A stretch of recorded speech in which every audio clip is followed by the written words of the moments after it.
ونتوكل عليه ونعوذ بالله من شرور أنفسنا ومن سيئات أعمالنا من يهد الله فلا مضل له ومن يضلل فلا هادي له وأشهد أن لا إله إلا الله وحده لا شريك له له الملك وله الحمد يحيي ويميت وبيده الخير وهو على كل شيء قدير أشهد أن لا إله إلا الله وأشهد أن محمدًا عبد الله ورسوله وصفيه من خلقه وخليله اللهم صل وسلم وبارك وأكرم وأنعم على حبيبنا المصطفى محمد بن عبد الله صلى الله عليه وسلم وعلى آله وأصحابه أجمعين ومن تبعهم بإحسان إلى يوم الدين. قال عز من قائل بعد أعوذ بالله من الشيطان الرجيم بسم الله الرحمن الرحيم يا أيها الناس اتقوا ربكم الذي خلقكم من نفس واحدة وخلق منها زوجها وبث منهما رجالا كثيرا ونساء واتقوا الله الذي تساءلون به والأرحام إن الله كان عليكم رقيبا يا أيها الذين آمنوا اتقوا الله حق تقاته ولا تموتن إلا وأنتم مسلمون يا أيها الذين آمنوا اتقوا الله وقولوا قولا سديدا يصلح لكم أعمالكم ويغفر لكم ذنوبكم ومن يطع الله ورسوله فقد فاز فوزا عظيما. My dear brothers and sisters and brothers, I advise myself first and foremost, as I advise all of you, to behold the ilham of taqwa. فَأَلْهَمَهَا فُجُورَهَا وَتَقْوَاهَا. The inspiration, the light that Allah subhanahu wa ta'ala has placed in each and every one of our hearts and has given us the ability to seek after good intentions for our lives. And Allah subhanahu wa ta'ala says, إِنَّا هَدَيْنَاهُ السَّبِيلِ إِمَّا شَاكِرًا وَإِمَّا كَفُورًا. We have guided the human being to the path. Either they are grateful, shakiran, wa imma kafura, or they are denying blessings. Now usually we would say that iman is one thing and kufr is another thing. That belief and disbelief, right, are opposites. But here Allah subhanahu wa ta'ala places gratitude on one side and kufr on the other side. As in to say, the entirety of this deen can be summed up in gratitude.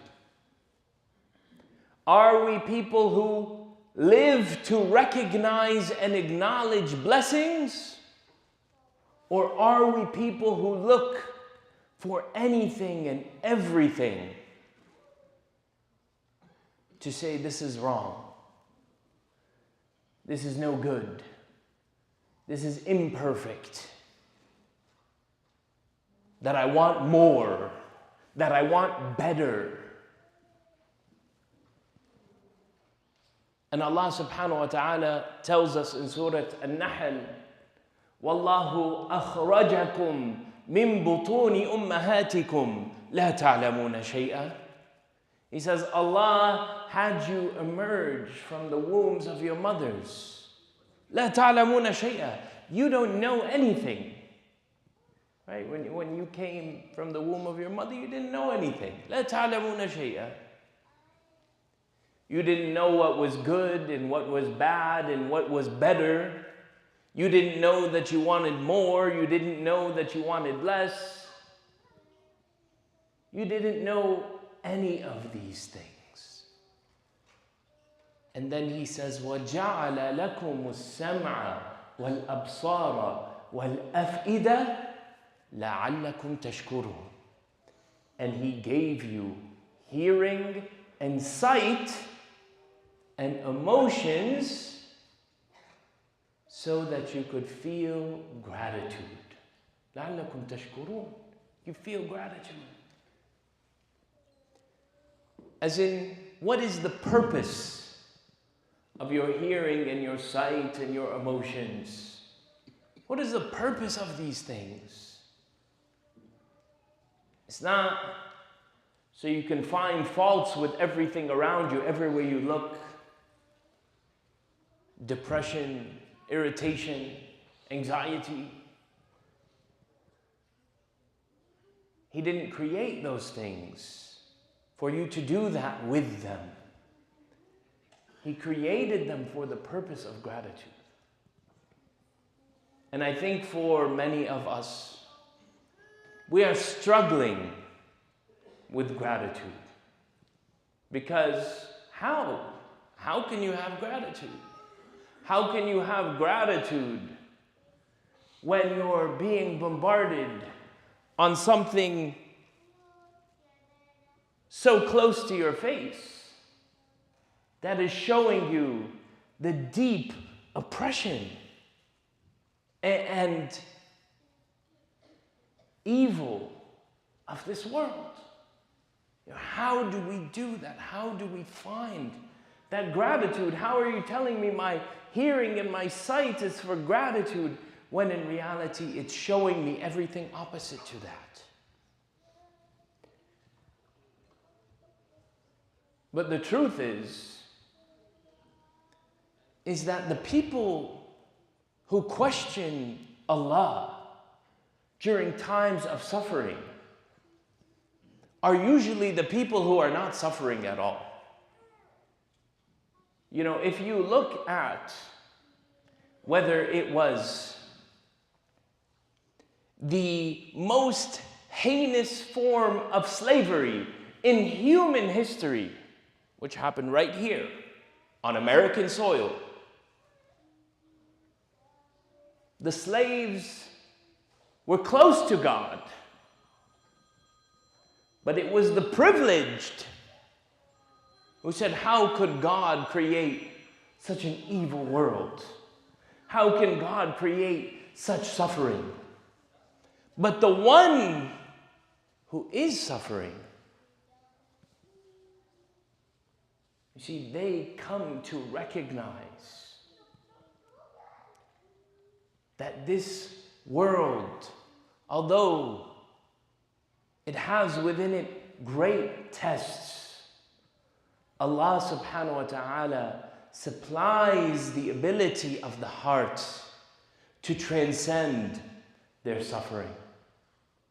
And so Allah subhanahu wa ta'ala, before Yusuf alayhi salam is thrown into the well by his brothers, right? وَأَجْمَعُوا أَن يَفْعَلُوا بِهِ. He said they all gathered to throw him in the well. And it was at that point, right before he went into the well, that Allah subhanahu wa ta'ala told him, لَتُنَبِّئَنَّهُمْ بِأَمْرِهِمْ هَذَا وَهُمْ لَا يَشْعُرُونَ. He said, one day will come where you will stand in front of your brothers and you will tell them about this story. You will tell them about what happened to you, and they won't even know who you are. Right? That this idea that Allah gave Yusuf alayhi salam the inspiration to deal with the suffering of the loneliness in the well. The Prophet Muhammad sallallahu alayhi wasallam said there is not a disease that is sent down except that its cure is sent with it. And we know that Allah subhanahu wa ta'ala says, Inna ma'al usri yusra. That indeed with hardship is ease. Now, interestingly, notice that he did not say, after hardship is ease. Because this is usually how it's read. After hardship comes ease. No. He said, with hardship is ease. That when Allah places upon you hardship, He gives you the emotional presence to find the beauty and gratitude of that moment. He gives you the cure and He gives you the disease. And this is important for us, all of us who are just spectating, right? And it's not just Palestine. It's not just Palestine. You have Sudan. Sudan's numbers are astronomical. Millions displaced, killed. It's important for us to see that even with all of this bloodshed, even with all of this suffering,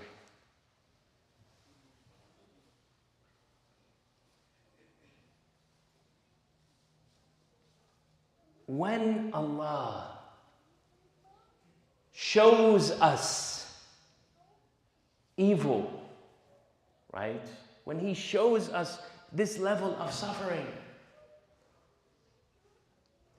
He is removing from our hearts the deep attachments that we have built towards the dunya.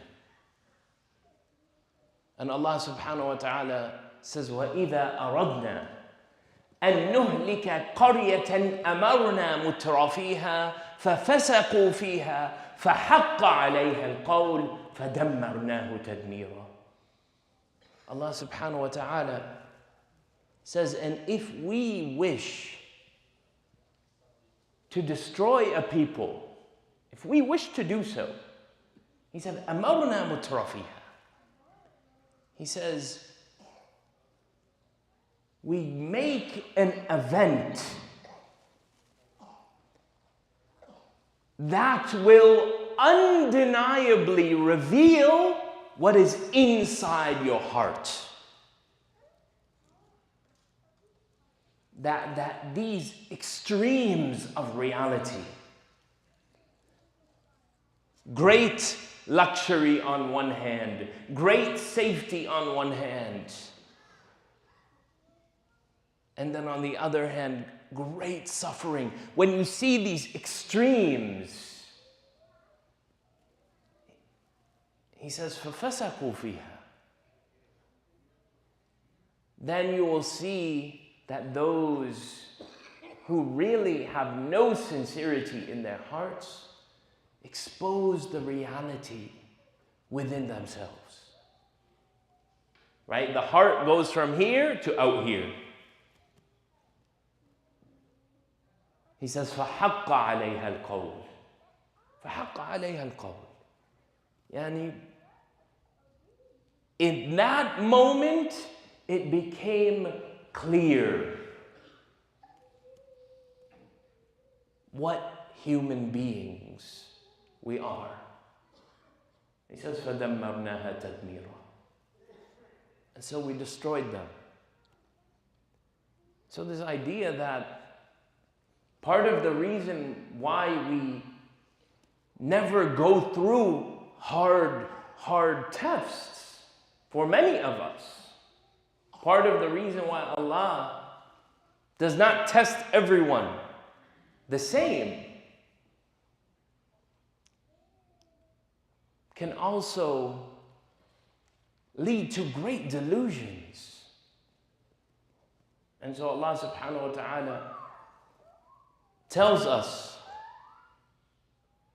فَأَمَّا الْإِنسَانُ إِذَا مَا ابْتَلَاهُ رَبُّهُ فَأَكْرَمَهُ وَنَعَّمَهُ فَيَقُولُ رَبِّي أَكْرَمَنِ. Right? He says, so the human being, Allah gives him a lot, He gives him luxury, He gives him goodness, He gives him everything that he wants. And so he'll say, oh, Allah is so good to me. Allah is so good to me. Right? Akramani. He's so generous to me. He honored me. Right? And he says, وَأَمَّا إِذَا مَبْتَلَاهُ فَقَدَرَ عَلَيْهِ رِزْقَهُ فَيَقُولُ رَبِّي أَهَانِ. Right? So if Allah subhanahu wa ta'ala then turns around and tests someone and they say, Allah hates me. Right? Allah has dishonored me. Right? So this idea that the human being truly does not know what is good for himself. The human being does not know in which situation he would fare well and in which situation he would fail. So Umar ibn Khattab radiallahu ta'ala anhu, he said, I don't ask Allah, right, to be rich or to be poor. I don't ask Allah for these things. He said, because I don't know which one is good for me. Right? Now, obviously, all of us are trying to earn livelihoods and do right by ourselves and by others. But this is not the point here. Right? The point is that there is a level of humility that's required to connect with Allah subhanahu wa ta'ala. There is a level of understanding that even when things are tough, I have to practice gratitude. I have to try to see what's beautiful still even then. You know, one of the beautiful sights that you see out of Palestine is you see, subhanAllah, even with all of this great destruction, if they see a cat in the rubble, right? They see a cat, they see an animal, so they help it out, right? And they play with it, and subhanAllah, can you imagine this? You know, I don't think we realize how much humility and gratitude that requires. To not say, the heck with this cat, who cares about this cat? But to actually, while knowing that there are kids under this rubble, we're gonna help this cat. You know, this is something that for many of us, we have yet to reach this understanding of deen. One of the students of Imam al-Ghazali, rahimahullah, he said, I saw Imam Ghazali after he had passed, I saw him in a dream. This is well narrated by his students with sanad. He said, I saw Imam Ghazali in a dream.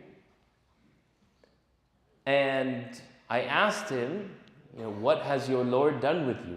You know, what happened to you? Did you go to heaven? What happened to you? And he said, you know, my Lord has forgiven me. And he said, you know, was it, you know, what happened? You know, because you wrote all these books and you did all of, you're a big scholar. And he said, Allah did not forgive me for any of the books, for any of the actions, for any of the tahajjud, for any of the worship, for none of these things. But he said, one night I was writing. And there was a fly flying around me. And I could tell that the fly was thirsty. So I took my water out and I put a little water for him, for the fly. And the fly drank from the water. And so when I was standing in front of Allah subhanahu wa ta'ala, he said, do you remember that night when you gave that fly some water? He said, for that, I have forgiven you and entered you into rahmah. That this is our deen. Right? Even these little things, that's what makes the human being beautiful. It's not the big events. It is when it's just you and Allah. What kind of human being are you? And how much mercy is inside of your heart? And seeing all of this suffering, that's exactly what it has exposed. It has exposed the amount of mercy that is in each and every one of our hearts and the hearts of humanity. And for people to be so callous, to be so cold-hearted, to peddle lies in the media after lies, well, that is a proof of what is inside of their hearts. And for those who are on the edge, it is a great test for them. And I'm sure many of you have been discussing with people. Right? You've been discussing, and people, you post something, they post something, you comment on something. You guys are all in your own little social media bubbles these days, or in your bubbles at work, or what it may be. That maybe you've come across some of these people who are like starting to realize the propaganda. And those are the people that Allah is going to pull towards Him, towards the truth. And we pray that Allah subhanahu wa ta'ala continues to guide every sincere person to truth. And Allah subhanahu wa ta'ala says, وَيَهْدِي إِلَيْهِ مَنْ أَنَابَ. He says He guides to Him, right, those who turn. Right? This idea that our arrogance stops us from turning. Right? But those people who are able to be open-minded, to be reasonable, to see the value of Muslim, black, brown children. Just as I saw one comic saying that there was a picture of a man walking up to a child who was on the ground and saying, what nationality is the child? Right? So I can know how to feel about the child. So I can know whether I need to cry or not. Know whether I need to care or not. This is my last message for this khutbah. Never again can it be that the Muslim community sees an atrocity outside of Muslims, outside of Arabs, outside of Desis, and that we betray the oppressed. The black community has always stood up for Muslim causes. You see them at our protests. This is something that we know very well. You and I both know, we all know someone who a perfectly good black Muslim man tried to marry into your family. And you refused to allow your child to marry them because they were black. Yeah, this is happening. And so, you're sitting here saying, where's the humanity? Nobody cares about our children. Well, we have to right our wrongs too. And know that at the heart of this issue and every issue of imperialism and colonialism in the world. At the root of it is white supremacy. At the root of it is white supremacy. So the next time you see a child and you say, oh, they're so light-skinned. Look at how white their skin is. It's so beautiful. That's a shame. Right? These are things that we have to address.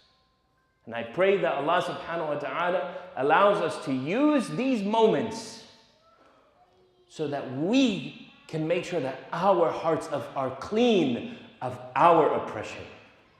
And we pray and we ask Allah subhanahu wa ta'ala for tawfiq, and we ask Allah to have mercy upon all of us and to bring out of our hearts this beautiful light that you have placed in it, so that we can become a light for our families, our communities, and our society at large. أقول قولي هذا واستغفر الله فاستغفروه إنه الغفور الرحيم.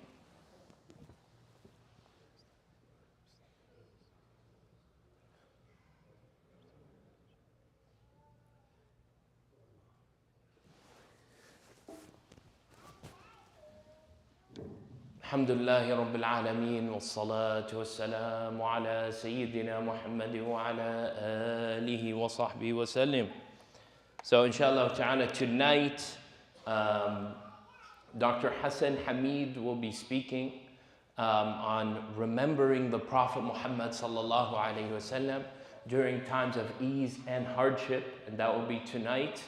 After Isha, so at 8:30 p.m. inshallah, and Sheikh Ismail will be continuing to do dua kunut for the ummah after Isha on Fridays inshallah. So join us for that, and alhamdulillahi rabbil alameen, may Allah continue to bless all of you and give you the strength and the fortitude and the courage to live according to your principles, to live according to Allah and His Messenger sallallahu alayhi wa sallam.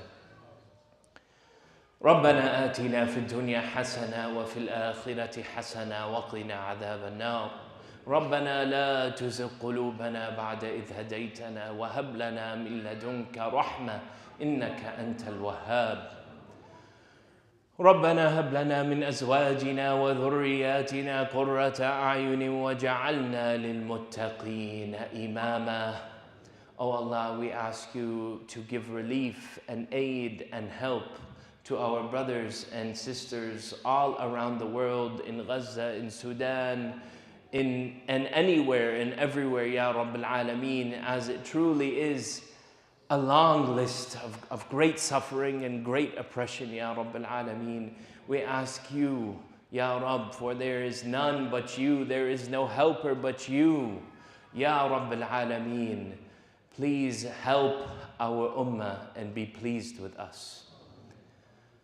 Ya Allah, we ask you to accept the shuhada of Gaza, who are now over 7,000 in just a few days, Ya Rabbil Alameen. We ask you to accept their martyrdom and to enter them into the highest of your Jannah and provide for them what we could not.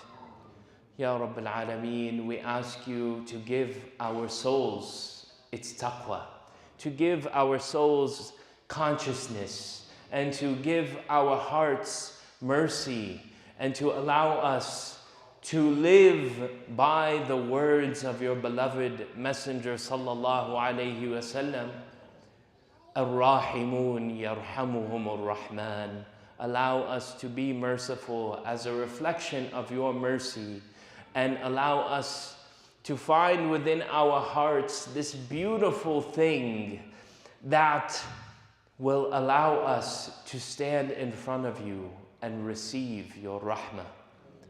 Ya Rabbil Alameen, we ask you to not make these moments meaningless for us, but rather make it a moment in time where we finally are able to get things right, where we are finally able to make amends and to be forgiven for our shortcomings and correct the wrongs that we have made in our family, in our communities, and in our greater society, Ya Rabbil Alameen.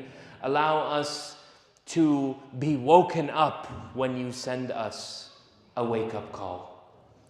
وصل اللهم على سيدنا محمد وعلى آله وصحبه وسلم وآخر دعوانا أن الحمد لله رب العالمين. إن الله يأمر بالعدل والإحسان وإيتاء ذي القربى وينهى عن الفحشاء والمنكر والبغي يعظكم لعلكم تذكرون. أقم الصلاة.